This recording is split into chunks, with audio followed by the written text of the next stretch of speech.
ہمارے جو یہ امام نسائی ہے نا، نسائی شریف، جن کے سیاستہ، تو مسلمان مجاہدین جب ان کے گاؤں پہنچے نا تو وہاں سارے مرد بھاگ گئے تھے، ایک مرد بھی نہیں رہا، عورتیں ہی عورتیں تھیں۔ جب مسلمان مجاہدین کو پتہ چلا کہ یہاں تو عورتیں ہی عورتیں ہیں، انہوں نے یہ نہیں کہا یہ تو غیروں کی عورتیں ہیں، لوٹ مار کرو، قتل و غارت کرو، انہوں نے کہا کہ نہیں، عورتوں سے ہمیں لڑنے کی کوئی ضرورت نہیں۔ وہ اس گاؤں کو چھوڑ کر واپس آ گئے، کہا کہ یہاں تو عورتیں ہی عورتیں ہیں، تم کیا کر رہے ہو؟ یہ ہے مسلمانوں کا کردار۔ اور جب آدم تائی کی بیٹی ننگے سر حضور کے سامنے آئی تو پھر رسول اللہ نے ان سے قید ہو کر آئی اور فرمایا کیا چاہتی ہو؟ کہا جی میں نے آپ یہاں نہیں رہنا، مجھے میرے بھائی عدی بن حاتم شام دوڑ گیا ہے، آپ مجھے سواری دیں اور راستے کا خرچہ دیں، زیادہ راہ دیں تو مجھے آپ آزاد کر دیں۔ حضور نے فرمایا یہ بھائی ان کو سواری بھی دے دو، ان کو کپڑے بھی دے دو، ان کو زیادہ راہ بھی دے دو اور ان کو بحفاظت شام روانہ کر دو۔ جب وہ شام پہنچی نا، عدی بن حاتم، حاتم تائی کے بیٹے، ان کا بھائی نے کہا تھا میں نے حضور کا کلمہ نہیں پڑھنا، جو مرضی ہو جائے۔ جب وہ بہن بھائی کے پاس پہنچی تو پہنچنے کے بعد اس نے پوچھا تو کہاں سے آ رہی ہے؟ انہوں نے کہا میں تو رسول اللہ کے دربار سے آ رہی ہوں۔ انہوں نے کہا پھر کیا ہوا؟ انہوں نے کہا میں تو قید ہو گئی تھی۔ انہوں نے کہا پھر تجھے قتل نہیں؟ انہوں نے کہا قتل کی بات کرتا ہے؟ انہوں نے کہا تو نے کیسا ان کو پایا؟ انہوں نے کہا بھائی جان ایتھے سمجھ آنے والی گل نہیں۔ انہوں نے کہا میں تے نہیں مننا۔ انہوں نے کہا جلا ہوا ایک بار جا تے صحیح، تو ویکھ تے صحیح، تو آیا نہ درد کیوں بد نصیبہ ہزاروں رنگاں وچ رنگے دے محمد۔ بہن دے کہن ہوتے عدی بن حاتم کہنے میں تو تیز سواری رکھی ہوئی سی، میں تو نس آیا، میں حضور دا کلمہ نہیں پڑھنا۔ بہن کہنے لگی ایک باری جا تے صحیح، یہ دسن والی گل کوئی نہیں، ایک باری تو جا کے چہرہ انور ویکھ تے صحیح، خلق عظیم ویکھ تے صحیح، انہاں دی اخلاق تے عادات ویکھ تے صحیح جلیا۔ وہ کہندے میں اتھوں نسدا آیا، نسدیاں پھر میں جدو آیا تو مینوں پتہ چلیا حضور مسجد نبوی شریف وچ تشریف فرما ون۔ کہندے میں جدو جا کے حاضر ہویا تو حضور اٹھ کھڑے ہوئے میرے واسطے۔ انہاں مولویاں پیراں خود اخلاق کی وجہ پیش کیتے، میں تو انہیں سچی گل کر رہا ہوں۔ ارے نہ چونکہ خود نہیں اس راستے تے چلنا سی تو چونکہ ایسے تھے تو پھر چونکہ ایسے تھا تو پھر کیوں جی؟ اور جڑی عورت رو رہی سی اپنے عزیز دی قبر اتنے، حضور قریب تو گزرے، فرمایا اسپری، انہوں نہیں سی پتہ رسول اللہ فرما رہے ہیں، انہیں سر رکھے ہوا۔ غم چیز ہی ایسی ہوتی ہے، اسی واسطے حضور نے فرمایا میرا امتی پناہ منگے، غم بندے نو تباہ کر کے رکھ دینا۔ انہیں کیا مینو کہنے والے اسپری جی تینوں یہ مصیبت پہنچی ہوتی تو تم مینو نہ کہندا ہے۔ میرے آقا نے یہ سنی گل تو حضور چل پے، اس عورت کو کوئی گل نہیں فرمائی۔ اس سے یہ بھی پتہ چلتا ہے کہ جب آدمی اگلا اس حالت میں ہو تو اس کو تبلیغ نہیں کرنی چاہیے، بس جو بات کر دی وہ کر دی، بات ختم ہو گئی۔ زبردستی کسی کو ڈھا کے منانا ہے، لبیک کا نعرہ جنہوں سمجھ نہیں آیا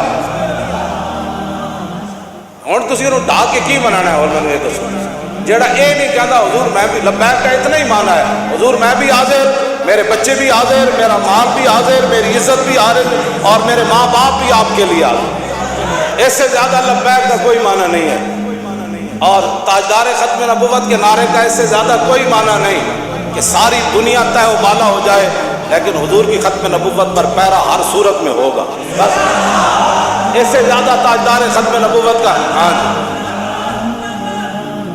اس سے زیادہ لوگ ان کو سیاسی نعرہ بنائے پھرتے ہیں، پیڑا اور پکیاں اور امت اس نعرے پر کھڑی ہو گئی اور وہ نیچے اختلافات تھے امت ان کو بلا گئی، ان کا بس بھائی لبیک۔ مسجد نبی شریف میں عرب بھی کہتے ہیں لبیک یا رسول اللہ، کہ ہم عربی ہیں لیکن یہ نعرہ تو مصری بھی کہتے ہیں لبیک یا رسول اللہ۔ پورا عالم اسلام نہیں پوری دنیا کہہ رہی ہے اس وقت لبیک یا رسول اللہ، لبیک یا رسول اللہ۔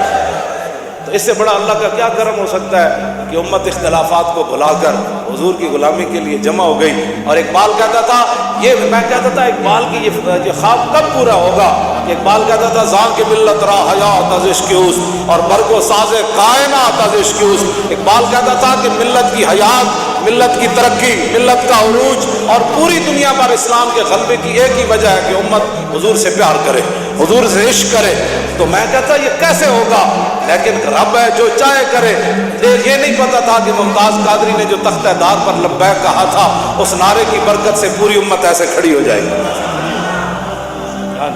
بات اتنی ہے، وہ عورت نے حضور نے گل کی تھی، حضور کے مجھے بہت مصیبت پہنچی ہے، اس کو تو پتہ نہیں تھا یہ رسول اللہ ہے، اور غم کتنی عجیب چیز ہے کہ وہ حضور کی آواز کو بھی نہ پہچان سکتا. اللہم انی اعوذ بک من الغم والحزن. حضور کی اپنی دعائیں مبارکہ ہے کہ میرا امتی کہ میں پناہ مانگتا ہوں غم اور حزن سے. یہ بڑی ڈاڈی شاعر. اب میں جو بات اگلی کرنے لگا ہوں، بعد میں جب صحابہ آئے تو انہوں نے کہا آپ کو پتہ ہے جنہوں نے آپ کہا تھا اسپری صبر کرو وہ کون تھے؟ کہا نہیں. کہا وہ تو خود رسول اللہ تھے. وہ میں نے حضور کو یہ جواب دیا ہے. وہ کہتی ہے میں پھر گئی جلدی جلدی حضور کے دربار پر. میں جو بات کرنے لگا ہوں وہ یہ ہے. کہتی ہے جب میں حضور کے دروازے پر پہنچی تو میں نے کوئی وہاں چوکیدار نہیں پایا. 50 گارڈ اگے تھے 50 پیچھے. اس حضرت صاحب نے سلام کون لوے گا؟ جتیاں پوان والے اور جبے پوان والے اور میک اپ کرنے والے اور. میں تو نہیں پڑھیا نہیں ہو جو اس وجہ سے نہ چلیا. اور اسی واسطے تو ایک باری جڑا حضرت عدی بن حاتم آئے نا تو جب رسول اللہ نام ملاقات ہوئی حضور اٹھ کھڑے ہوئے تو عدی بن حاتم کہتے ہیں میرے دل نے گواہی دیتی ہے اللہ دے رسول. کیوں فرماندے ہیں پھر حضور نے میرا ہاتھ پکڑیا تو حضور اپنے در اقدس کی طرف گھر کی طرف چل پے. کہتے راستے چ ایک بڈھی مائی مل گئی. عورتوں ویسی گلاں نہیں مکدیاں تے مائی بھی ہوئے تو پھر بڈھی بھی ہوئے. کہتے انہوں نے اتنی لمبی گفتگو حضور نال کی تھی کہ حضور دے چہرہ انور تے بھی ناگواری دے آثار ظاہر نہیں ہوئے کہ میرے نال مہمان ہے تو بس بھی کر رہا ہوں. کہتے ہیں میں کھڑ کھڑ کے تھک گیا. لیکن رسول اللہ نے ایک باری بھی اس مائی کو نہیں فرمایا کہ بھائی بس کر اور کم تھوڑے. کہتے انہوں نے اپنی پوری گفتگو مکمل کی تھی تو پھر حضور چلے نہ جدوں. کہتے دوسری باری میرے دل نے گواہی دی تھی حضور اللہ دے رسول. تو کہتے ہیں جب رسول اللہ گھر تشریف لے آئے تو حضور دا ایک مبارک تلائی سی جہدے تے حضور آرام فرماندے سن. کہتے ہیں وہ کھجور دی چھال بھری ہوئی سی. کھجور دے پتے بھرے ہوئے سن. اس تے او بدن مبارک سوندے سن جنہاں دے بارے حضرت انس کہتے ہیں میں 10 سال خدمت کی تھی. حضور کا سلام لیا ہزارہ باری لیا. حضور دے مبارک ہتھاں نوں بوسہ دتا چومیا.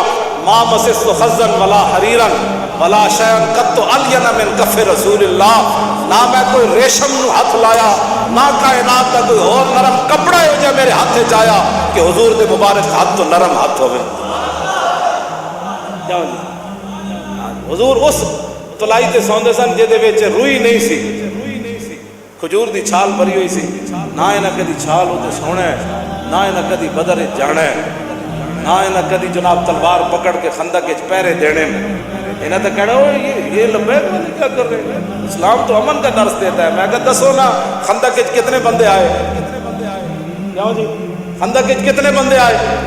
یہ دسو نا قوم لوگوں نو اذا جاءتکم جنود فارسلنا علیہم ریحا وجنودا لم تروها وکان اللہ بما تعملون بصیرا اذ جاءوکم من فوقکم ومن اسفل منکم وزاغت الابصار وبلغت القلوب الحناجر وتظنون باللہ الظنونا هنالک ابتلی المؤمنون وزلزلوا زلزالا شدیدا واذ یقول المنافقون والذین فی قلوبهم ما وعدنا اللہ ورسولہ